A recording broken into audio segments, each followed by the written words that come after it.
BDTV, দেশ ও জনগণের অতন্ত্র প্রহরী।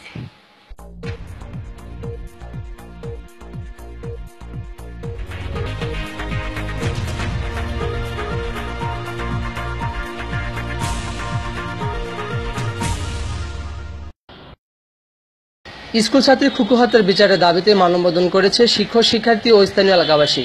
শনিবার দুপুরে শরীয়তপুর জেলার বেদরগঞ্জ উপজেলা চরফিলিজ বাজারে এই মানববন্ধন ও বিক্ষোভ কর্মসূচি পালন করা হয়। মানববন্ধন স্থানীয় স্কুল কলেজের শিক্ষার্থী, শিক্ষক, অভিভাবক, জনপ্রতিনিধি সহ কয়েক হাজার এলাকাবাসী অংশ নেন। মানববন্ধন থেকে নৃশংস হত্যাকাণ্ড জড়িত ঘাতকদের দৃষ্টান্তমূলক শাস্তির দাবি জানানো হয়।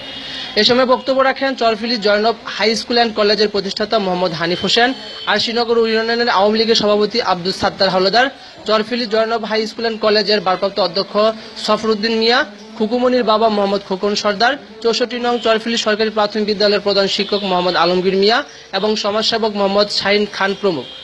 গত 12 জুন বেদরগঞ্জ উপজেলা 10ম শ্রেণীর ছাত্রী খুকুমনিকে কবিরাজকান্দি এলাকায় দর্শন শেষে হত্যা করা হয় বলে অভিযোগ উঠেছে।